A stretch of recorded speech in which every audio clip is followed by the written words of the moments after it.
Bem-vindos ao Viver Sustentável. Nosso programa de hoje irá abordar os seguintes assuntos: poluição doméstica, carne artificial e muitos outros assuntos ligados à sustentabilidade e à proteção ambiental.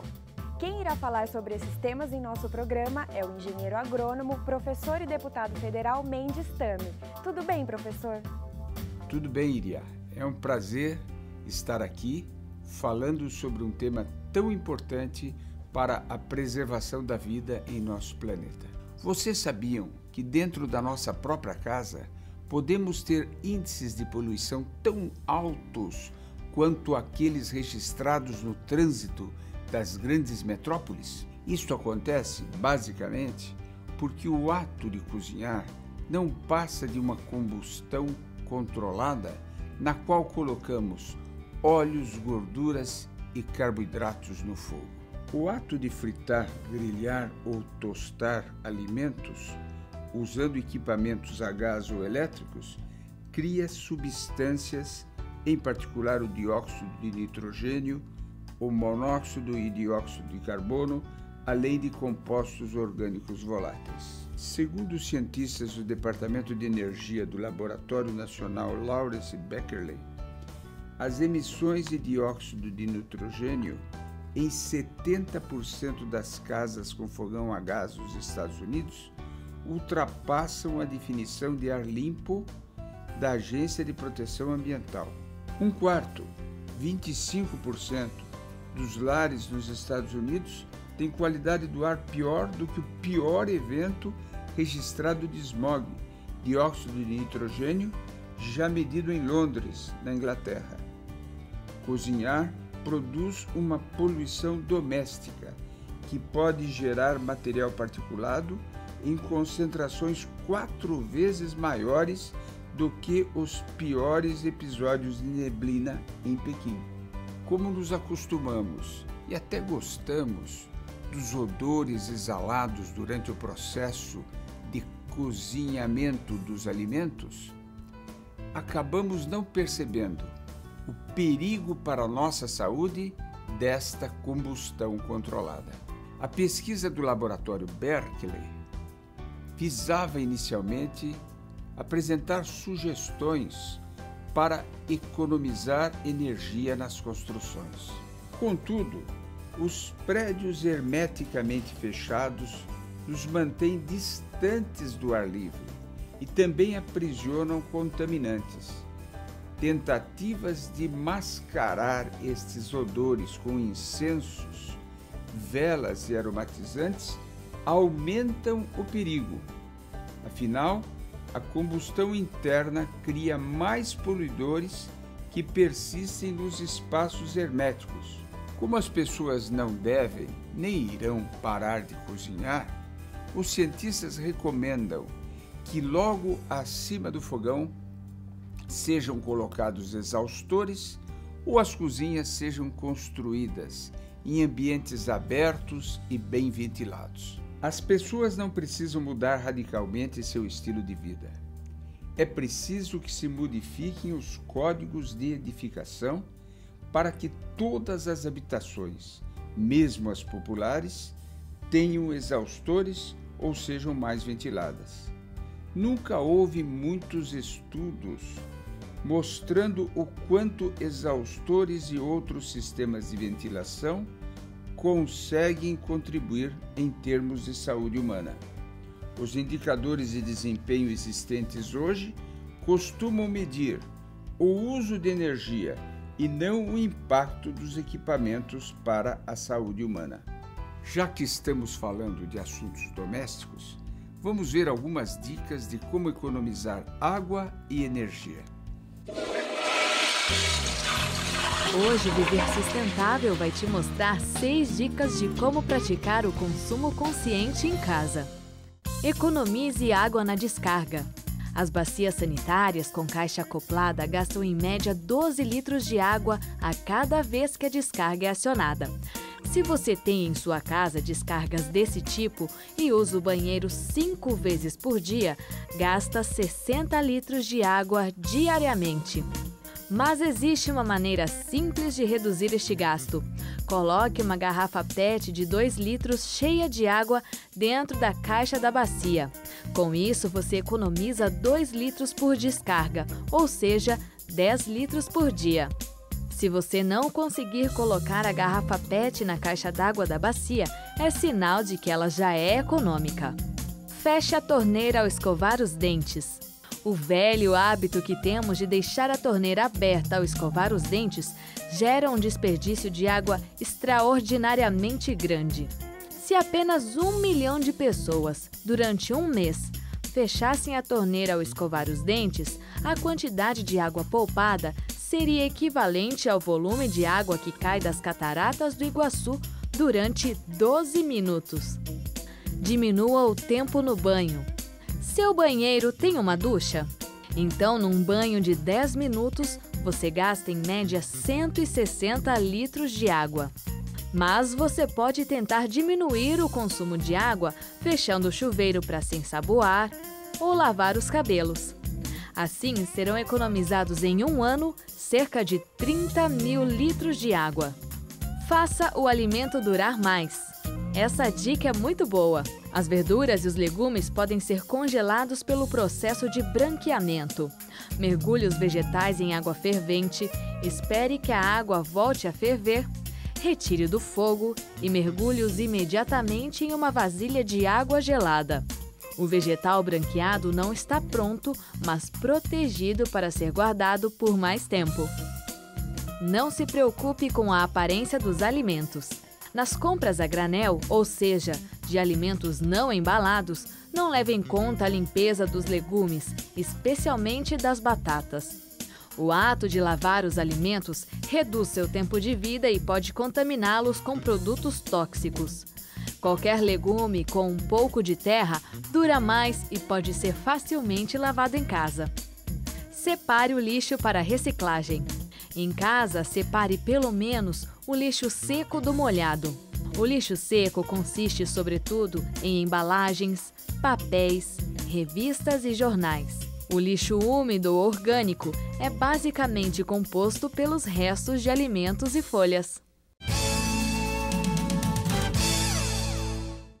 Você sabia que se cada casa brasileira trocasse apenas uma lâmpada incandescente por uma lâmpada econômica, teríamos uma redução da emissão de gases de efeito estufa equivalente à emissão de 1 milhão de automóveis? Esse número é equivalente à frota de veículos do Distrito Federal. O primeiro hambúrguer, criado em laboratório a partir de células-tronco, foi recentemente degustado pela primeira vez em público. O projeto do hambúrguer a partir de células-tronco é de cientistas da Universidade de Maastricht, na Holanda.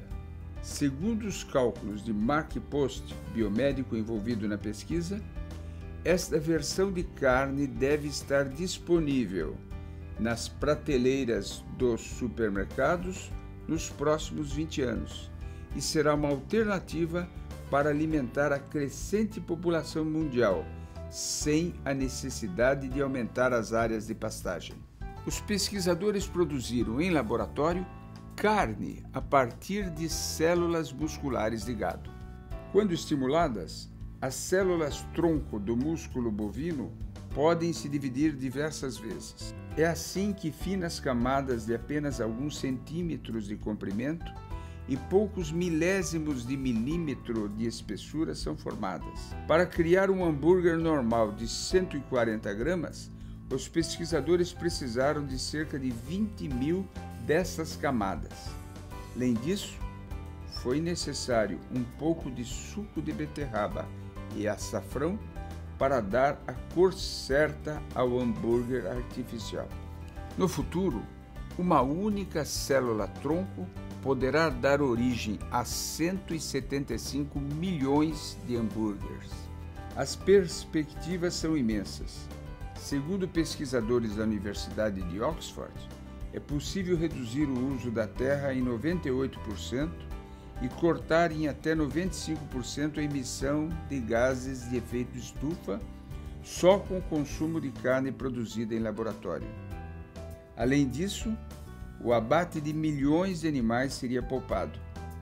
O desenvolvimento de um tecido tridimensional com nutrientes é um fenômeno típico da natureza.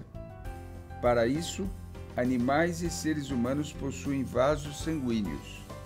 Fazer o mesmo com células produzidas em laboratórios é o grande desafio que a ciência vai enfrentar nos próximos anos, o que pode demorar décadas e exigir vultosos investimentos. No mundo da ciência, esta meta é vista com ceticismo, porque exigiria muitos recursos para pesquisas de produção de carne comestível, enquanto que esses recursos poderiam ser destinados a outros objetivos, como desenvolver órgãos destinados a transplantes. O Viver Sustentável pergunta: você sabe em qual ambiente de casa nós gastamos mais água? Alternativa A, lavanderia. B, banheiro. C, cozinha. Ou D, quintal? A resposta você confere no próximo bloco.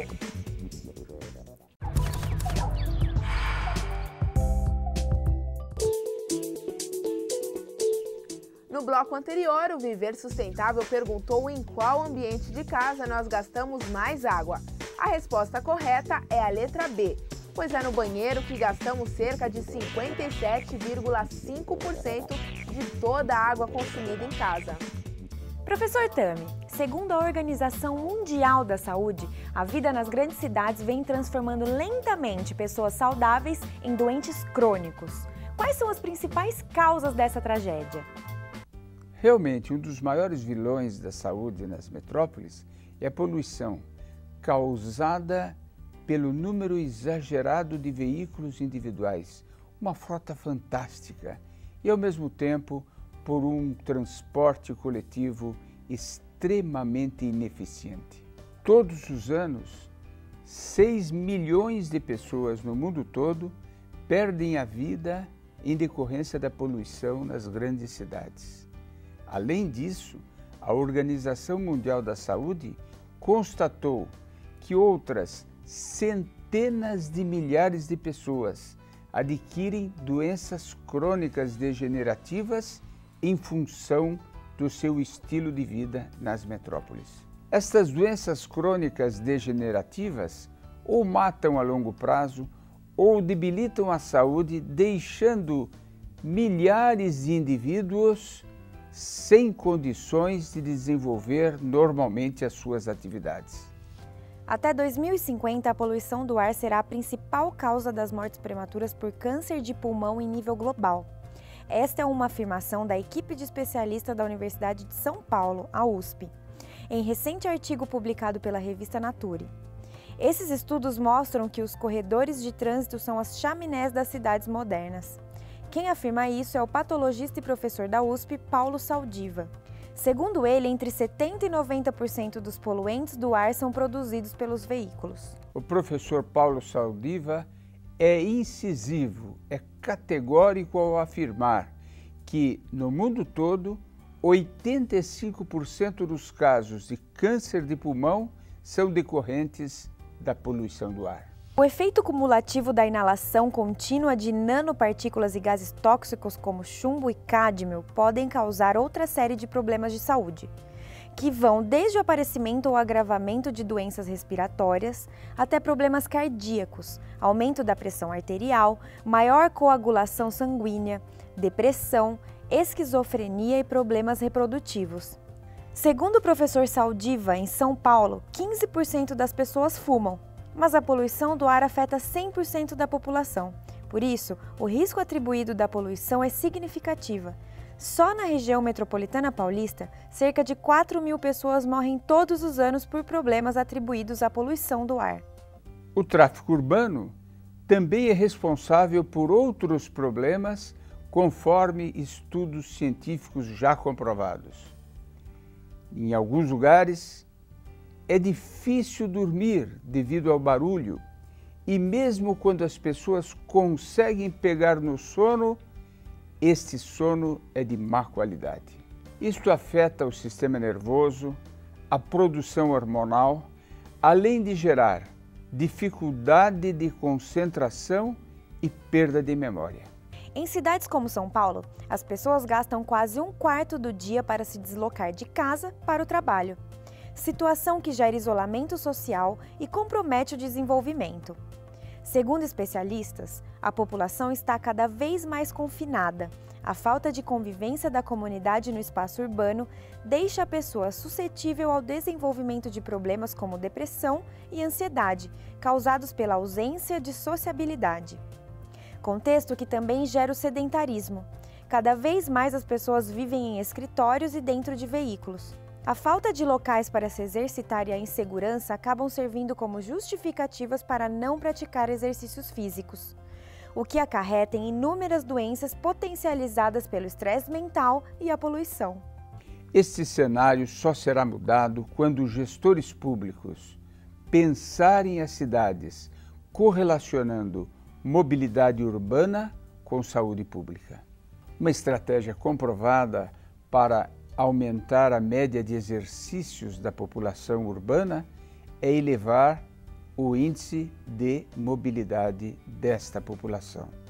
Segundo a OMS, o aumento dos exercícios físicos faz com que se reduza o risco de câncer de colo, de doenças coronarianas, de diabetes e de obesidade em 50%.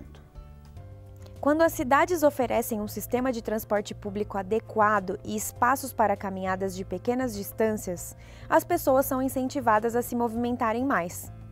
Uma grande parte dos deslocamentos é feita em curtas distâncias e quando se faz isso com o automóvel, o problema da poluição é agravado, pois o pico de emissões poluentes ocorre quando o veículo é ligado. Nos últimos 10 anos, vimos o início de um movimento que privilegia a bicicleta, o pedestre e o transporte público. Você faz das ruas algo prazeroso.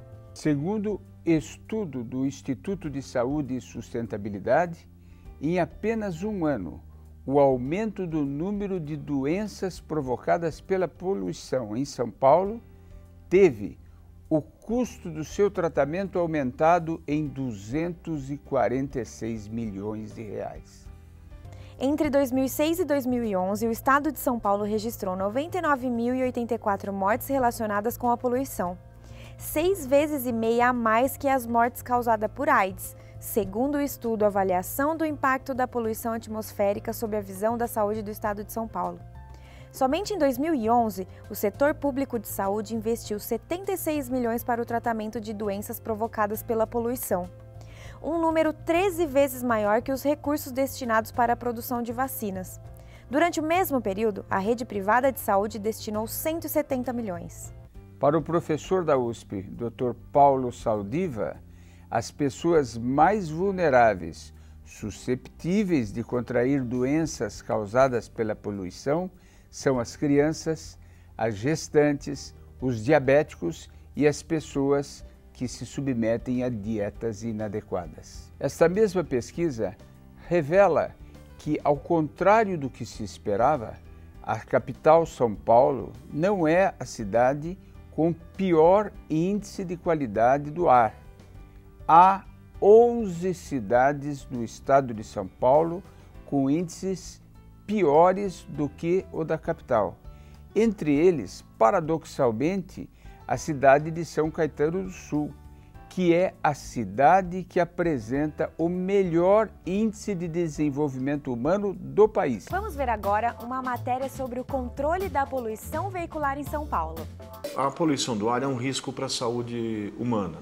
Risco por vários motivos. Primeiro, é uma coisa que todas as pessoas que vivem na cidade estão expostas. E cada vez mais um habitante de um grande centro urbano fica dentro de um corredor de tráfego congestionado.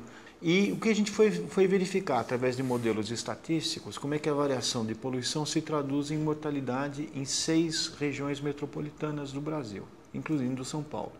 São Paulo tem os números maiores porque aqui tem mais poluição e mais gente. E, lamentavelmente, cerca de 19 pessoas, um excesso de 19 pessoas, morrem por dia em São Paulo por estarmos acima do padrão de qualidade do ar da Organização Mundial de Saúde. Olha, nós temos, se você falar da população geral, todo mundo, nós temos 2 grupos bastante suscetíveis. O primeiro é o composto por crianças e adolescentes. E o outro grupo é o de idosos, né? Por razões diferentes, né? Crianças e adolescentes estão passando por um processo de crescimento e desenvolvimento, né? E qualquer exposição a um fator agressor pode trazer um transtorno mais sério para essas crianças e para esses adolescentes. E os idosos, eles normalmente já têm alguma doença prévia. Então, ou eles têm alguma doença do coração, ou têm alguma doença respiratória, ou têm as duas junto e, portanto, acabam sofrendo mais os efeitos da poluição. O que os poluentes fazem, a maioria dos estudos no mundo tem apontado para isso, é produzir no organismo um processo inflamatório. E essa inflamação vai alterar os mecanismos de defesa e vai facilitar o aparecimento de infecções. Então, por exemplo, pneumonias, sinusites, rinites, bronquites, têm sido muito associadas aos aumentos na concentração dos poluentes atmosféricos. Os sintomas, tanto os respiratórios quanto os cardiovasculares, por exemplo, que estão ligados à poluição, eles são característicos das doenças em si, né? Então você vai ter febre, vai ter tosse seca ou produtiva, né, com catarro, vai ter falta de ar. Por exemplo, no Brasil, na cidade de São Paulo, morre-se muito mais de poluição do que de tuberculose. Veja, a única solução para a poluição hoje, ela não vai ser via tecnologia somente, ela vai exigir uma mudança de comportamento. Como vimos nos comentários do professor Tami, sem políticas públicas que melhorem significativamente a mobilidade urbana e ampliem o acesso a um transporte público de qualidade, a população ainda terá que conviver com as consequências nefastas da poluição veicular.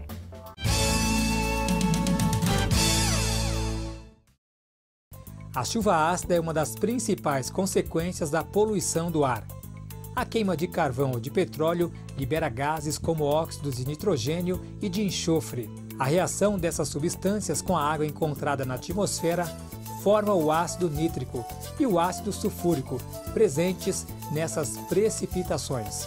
A chuva ácida empobrece o solo, compromete vegetações, prejudica organismos aquáticos e ainda pode corroer monumentos em mármore. Por isso, a poluição atmosférica precisa ser controlada urgentemente. Olho vivo, consumidor. Evite deixar o carro funcionando dentro da garagem quando, por exemplo, estiver esperando por alguém. Se houver uma janela próxima ao local, o monóxido de carbono vai direto para dentro de casa. E esse gás é bastante perigoso para a saúde. Por isso, procure também estacionar o carro com escapamento voltado para fora da garagem. Com dados fornecidos pelo Sempre, vamos conhecer os preços por tonelada dos principais produtos destinados à reciclagem. Preço do material reciclável para a cidade de São Paulo. Papelão, R$ 320. Latas de aço, R$ 250. Latas de alumínio, R$ 4.100. Plástico rígido, R$ 1.700. E PET, R$ 1.450. Participe você também do nosso programa. Mande sugestões de temas para contato@viversustentável.net e acesse nosso arquivo de matérias pelo site viversustentável.net ou acesse nosso canal no Facebook. O Viver Sustentável fica por aqui. Lembre-se, para mudar o mundo precisamos fazer a nossa parte e a sustentabilidade é o caminho.